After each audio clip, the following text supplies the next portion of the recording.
علی بھائی اگلا سوال ہے، ہم نے بچپن سے ایک واقعہ سن رکھا ہے کہ حضرت آدم علیہ السلام کے دو بیٹے تھے، قابیل علیہ السلام اور حابیل علیہ السلام۔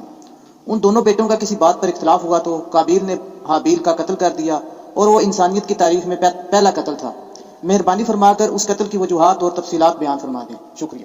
دیکھیں یہ لوگوں کے لیے بڑا انٹرسٹنگ واقعہ ہے، اور یہ وہ واقعہ ہے جو کہ کامن ہے بنی اسرائیل اور مسلمانوں کے درمیان، قابیل اور حابیل کا واقعہ۔ قابیل اور حابیل کا نام تو قرآن و سنت میں نہیں ملتا، ہمارے پرانے مفسرین نے استعمال کیا ہے۔ قرآن میں تو آیا کہ آدم کے دو بیٹے، اسی طریقے سے احادیث میں بھی بخاری مسلم میں ہی آیا کہ آدم کے دو بیٹے۔ البتہ اگر آپ موجودہ جو دور میں کتاب مقدس اٹھائیں، جس کے اندر تورات بھی ہے، انجیل بھی ہے، نیو ٹیسٹمنٹ بھی، اولڈ ٹیسٹمنٹ بھی، اور کئی انبیاء کے صاحب بھی ظاہر ٹیمپرڈ فارم کے اندر، تو اس میں جو پہلا چیپٹر ہے نا آپ کو اولڈ ٹیسٹمنٹ میں، جس کو یہود و نصارہ دونوں مانتے ہیں، پیدائش کا چیپٹر، تو اس میں آپ کو شروع میں یہ قابیل اور حابیل کا واقعہ مل جائے گا کہ حضرت آدم علیہ السلام کے دو بیٹے تھے اور اس طریقے سے ایک بیٹے نے دوسرے کا قتل کر دیا۔ باقی جو اس کی ریزن بیان کی جاتی ہے وہ قتل کیوں ہوا، وہ ریزن تورات میں بھی اس طریقے سے نہیں ملتی جو پبلک کے اندر مشہور ہے۔ جو پبلک میں مشہور ہے اسرائیلی روایتوں کی وجہ سے وہ میں آپ کو بتا دیتا ہوں، نہ وہ مسلمانوں کے ہاں کو روایت ملتی ہے، نہ تورات کے اندر ہے۔ ہو سکتا ہے اسرائیلی روایتیں ہوں، تورات میں بھی اس طریقے سے واقعہ نہیں آیا، جنرل واقعہ آیا جو قرآن میں آیا اسی طریقے سے جنرل واقعہ، تورات میں ذرا زیادہ ڈیٹیل آئی ہے۔ مشہور یہی کیا ہوا انہوں نے کہ جی وہ حضرت آدم علیہ السلام کا ایک گھر، ان کے گھر جوڑا صبح کے وقت پیدا ہوتا تھا، لڑکی اور لڑکا، اور ایک شام کے وقت۔ تو جو صبح والا لڑکا ہوتا تھا اس کا نکاح شام والی لڑکی کے ساتھ کروایا جاتا تھا، اور شام والا جو لڑکا ہے اس کا نکاح صبح والی لڑکی کے ساتھ کروایا جاتا تھا۔ شروع میں جب انسانی نسل کو اللہ نے چلانا تھا، بعد میں تو محرم رشتے آ گئے۔ تو وہ کہتے ہیں کہ جی قابیل کے ساتھ جو لڑکی پیدا ہوئی تھی وہ خوبصورت تھی، اور جو حابیل کے ساتھ پیدا ہوئی تھی وہ اتنی خوبصورت نہیں تھی۔ تو جب رشتے کی باری آئی تو قابیل نے کہا نہیں میں تو اس کے ساتھ ہی نکاح کروں گا، اور اللہ کے حکم کو توڑنے کی کوشش، یعنی اسرائیلی روایت میں آپ کو بیان کر رہا ہوں۔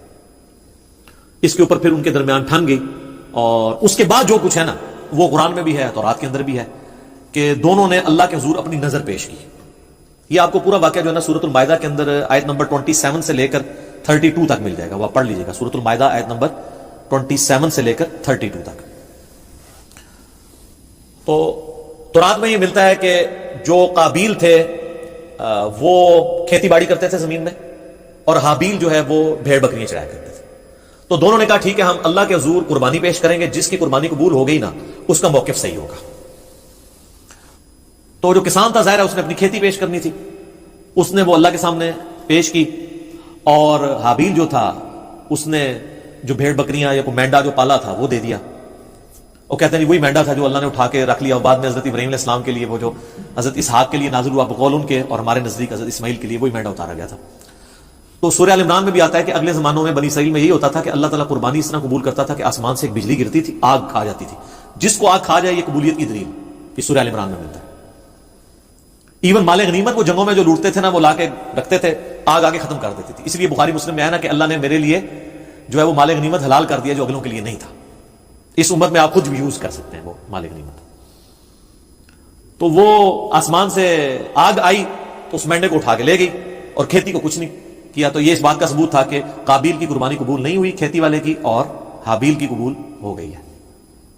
تو اب تو اتنی بڑی دلیل دیکھنے کے بعد، لیکن آپ کو پتا دل بےمان تھے حجتاں ٹھیر، جب دل میں بےمانی ہو تو پھر کئی ایک حجت ہے۔ تو قرآن یہ بتاتا ہے کہ اے نبی علیہ السلام ان الفاظ کے ساتھ، ان کے سامنے میں چلیں وہ موٹے موٹے آپ کو عربی کے بغیر ہی نا ڈائریکٹ ترجمہ کر دیتا ہوں تاکہ ہمارا ٹائم بچ جائے، کہ جو اللہ تعالیٰ نے الفاظ استعمال کیے ہیں اس واقعے کے اعتبار سے۔ ہاں جی، اعوذ باللہ من الشیطان الرجیم، بسم اللہ الرحمن الرحیم۔ وَاتْلُ عَلَيْهِمْ نَبَأَ ابْنَيْ آدَمَ بِالْحَقِّ، اے نبی علیہ السلام ان سے بیان کرو آدم کے دو بیٹوں کا واقعہ حق کے ساتھ۔ آگے میں اس کا صرف ترجمہ پیش کرتا ہوں۔ جب دونوں نے قربانی پیش کی اللہ کے حضور، اللہ نے ایک کی قبول کر دی، دوسرے کو کی قبول نہیں کی، تو وہ غصے میں آ کے اس نے کہا میں تمہیں قتل کروں گا۔ تو اس نے کہا کہ اللہ تعالیٰ صرف پرہیزگاروں سے ہی قربانی قبول کرتا ہے، اور اگر تو نے مجھے قتل کرنے کے لیے ہاتھ بڑھایا تو میں اپنا ہاتھ تجھے قتل کرنے کے لیے نہیں بڑھاؤں گا، کیونکہ میں اللہ سے ڈرتا ہوں جو تمام جہانوں کا پالنے والا ہے۔ میں چاہتا ہوں کہ تو اپنے گناہ کا بوجھ بھی اٹھا، اور میرا بوجھ یعنی مجھے قتل کرنے کا بوجھ بھی تیرے اوپر پڑ جائے، اور تو دوستیوں میں سے ہو جائے، اور یہی ظالموں کی سزا ہے۔ یعنی تو ایسا ظالم ہے کہ تو نے اللہ کی بات نہیں مانی، تو میں تو چاہتا ہوں کہ تیرے ساتھ یہی ہو۔ تو اللہ فرماتا ہے کہ اس کے نفس نے اسے ابھارا کہ اپنے بھائی کو قتل کر دے، پھر اس کے بعد وہ پھر خسارہ پانے والوں میں سے ہو گیا۔ پھر اس کو یہ پتہ نہیں چل رہا تھا کہ لاش کیسے سنبھالوں، کیونکہ اس کے پیچھے یہ انسانیت کا پہلا قتل تھا، بخاری مسلم میں حدیث ہے جب بھی کسی کو ظلمن قتل کیا جاتا ہے نا تو آدم کے اس بیٹے پہ بھی اس کا وبال پڑتا ہے، کیونکہ اس نے وہ بات شروع کی تھی. جو بدعت شروع کرے گا اس کے اوپر وبال ہوگا، اور اس کے اپنے وبال میں بھی کمی نہیں آئے گی جس نے یہ کام کیا. تو اللہ تعالیٰ نے کوے کو بھیجا، اس نے زمین کو رے دی تو اسے پتا چل گیا. اور وہ یعنی اسرائیلی روایتوں میں ملتا ہے کہ کوئی کوا تھا وہ مرا پڑا تھا، تو دوسرے کوے نے اس کے لیے زمین کھودی اور اس کو اس میں پھینک دیا. تو اس سے ان کو آئیڈیا آیا کہ میں اپنے بھائی کی لاش کو دفنا دوں. اس سے پہلے تو پریسیڈنٹ کوئی نہیں تھا. تو جو لوگ احادیث میں آئے ہوئے واقعات کا مذاق اڑاتے ہیں تو ہم ان سے کہتے ہیں قرآن میں تو آج تک ہم نے فزیکلی ایکسپیرینس میں تو کبھی کوے کو دوسرے کوے کو دفناتے ہوئے نہیں دیکھا. یہی واقعہ اگر بخاری مسلم میں ہوتا ہے انہوں نے مذاق اڑانا تھا تو کہیں گے نہیں یہ اسپیشل کیس تھا، اللہ نے سکھانے کے لیے کیا تو اللہ کر سکتا ہے، معجزہ ہے. تو پھر اس طرح کے جو واقعات بخاری مسلم میں آتے ہیں وہ بھی معجزات کے طور پہ ہوتے ہیں، ان کا مذاق نہیں اڑانا چاہیے. تو پھر اس نے کہا ہے افسوس میں اپنے بھائی جیسا نہیں ہوں، میں اس کوے جیسا نہیں ہو سکا کہ اپنے بھائی کو دفنا سکتا. پھر وہ نادم ہو گیا اور پھر اللہ فرماتا ہے من اجل ذالک، اسی ایک واقعے کی وجہ سے کتبنا علی بنی اسرائیل، ہم نے یہ بات طے کر دی تھی بنی اسرائیل کے لیے، انہ من قتل نفسا بغیر نفس او فساد فی الارض فکأنما قتل الناس جميعا، اگر کسی جان نے دوسری جان کو قتل کیا بغیر اس کے کہ وہ جان کے بدلے جان ہو، وہ بھی جوڈیشری کے تھرو ہوگا، قتل کے بدلے قتل خود نہیں کرنا ہوگا، یا فساد فی الارض کی وجہ سے، تو گویا ایسا ہے جیسے اس نے پوری انسانیت کا قتل کر دیا. ومن احیاھا فکأنما احیا الناس جميعا، اور جس نے کسی ایک انسان کی بھی جان بچا لی گویا اس نے پوری انسانیت کی جان بچا لی. یہ وہ حصہ ہے جو ڈاکٹروں نے ہاسپٹلس کے باہر لکھا ہوتا ہے اور اندر جو ہے وہ آپ سے ہزاروں روپے ہتھیارے ہوتے ہیں جی ایک جان کو بچایا تو پوری انسانیت کو بچا لی. الا ماشاءاللہ ڈاکٹر ہم سے ناراض ہو جاتے ہیں جب ہم مولویوں کے بارے میں بولتے ہیں، اس وقت بھی ناراض ہوتے ہیں. تو جب ہم تغلیب کے قاعدے میں بات کر رہے ہوتے ہیں کہ اکثر ڈاکٹرز ایسے ہی ہیں، پرہیزگار لوگ بھی موجود ہیں، تو وہ تغلیب کے قاعدے کو لیا کریں. جب ہم علماء پہ بات کرتے ہیں تو وہ بھی کیٹاگوریکلی جب کرتے ہیں اس پہ آپ خوش ہوتے ہیں، تو وہ بھی ہم سارے علماء کو نہیں کہہ رہے ہوتے، اکثریت کی بات کر رہے ہوتے ہیں. تو یہ وہ اللہ تعالیٰ نے فرمایا کہ یہ آدم کے بچے کا جو قتل تھا اس کے بعد ہم نے یہ طے کر دیا کہ ایک انسان کا قتل بھی پوری انسانیت کا قتل ہے، ایک انسان کو بچانا پوری انسانیت کو بچانا ہے. تو یہ وہ واقعہ تھا قابیل اور حابیل کا.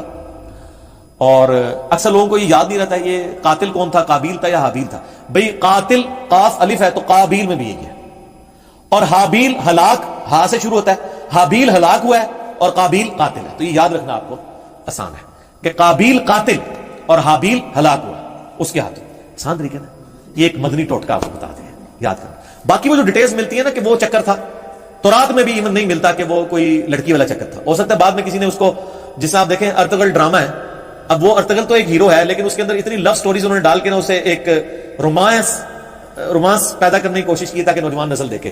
تو یہ میرا کسی نے قابیل حابیل میں بھی نا رومانس پیدا کرنے کی کوشش کی ہے. اس کے پیچھے ہمارے پاس دلیل کوئی نہیں ہے کہ باقی اس وجہ سے ہوا ہے یا کوئی اور ریزن تھی، کسی اور وجہ سے تھا، یا ان کی ویسے آپس میں ٹھان گئی کہ ہم قربانی پیش کرتے ہیں، دیکھتے ہیں اللہ کے حضور کون پرہیزگار ہے. کیونکہ اگر یہ واقعہ اس طریقے سے ہوتا تو یہ تو بہت بڑا واقعہ تھا، قرآن میں اس طریقے سے اس کو رپورٹ ہونا چاہیے تھا. اور قرآن میں اگر نہیں ہوا تو تورات میں بھی نہیں. میں نے اسپیشلی یعنی تورات اس حوالے سے کئی دفعہ دیکھی ہے. تو اچھا اس میں آپ کو لفظ قابیل نہیں ملے گا، قائن ملے گا، اور حابیل حابیل ہی ملے گا. تو بعض اوقات جیسے اب مکہ کی پروننسیشن بکہ بھی ہے تو ایک لفظ کی 2-3 پروننسیشن بھی ہوتی ہیں، ہو سکتا ہے وہ والی پروننسیشن بھی ملتی ہو. لیکن تورات کے اندر شروع میں چیپٹر ہے پیدائش، اس کے بھی تورات کھولتے ہی 3-4 صفحے پہ آپ کو ایک واقعہ ملے گا، اس میں بھی صرف قربانی کا ذکر ہے کہ دونوں نے کہا ہم قربانی کرتے ہیں تو دیکھتے ہیں کسی قبول ہو. کوئی لڑکی لڑکے والا چکر ہی کوئی نہیں اس کے اندر موجود. تو یہ کسی نے بنی اسرائیل میں عادت تھی نا یہ رنگ بھرنے والی، تو انہوں نے رنگ بھر دیا ہوگا اور وہ اسی طریقے سے پبلک میں یہ نہیں جاری ہے. پھر لیکن لوگ پوچھتے ہیں کہ اگر ایسا نہیں ہوا تو پھر یہ نسل انسانی شروع میں چلی کیسے ہے؟ نسل انسانی یقیناً شروع میں تو یہ جو آج ہم کہتے ہیں کہ بہن جو ہے وہ محرم ہے، تو یہ کس وجہ سے کہتے ہیں؟ اللہ نے اسے حکم کے طور پہ نازل کیا. اگر یہ حکم نہ ہو تو یہ محرم والا معاملہ نہ ہوتا. تو شروع میں یقیناً کسی چیز کو چلانے کے لیے اس وقت شریعت کے احکام ڈفرنٹ تھے، وقت کے ساتھ ساتھ شریعت احکام بدلے ہیں. نبی علیہ السلام کی مبارک شریعت میں کئی چیزیں جو حلال ہیں پہلے حرام تھی. بخاری مسلم میں آتا ہے کہ جی نبی علیہ السلام فرمایا اللہ نے میرے لیے پوری زمین سجدہ گاہ کی ہے، پہلے نہیں ہوتی تھی سجدہ گاہ. لوگ سفر پہ بھی جاتے تھے، ساری نمازیں اکٹھی کر کے رکھتے تھے، پھر گھر آ کے یا کوئی مسجد ملتی تھی وہاں جا کے پڑھتے تھے. جی کتنا مشکل کام تھا. مال غنیمت حلال کر دیا گیا نبی علیہ السلام کے لیے، اگلے لوگوں کے لیے حلال نہیں تھا.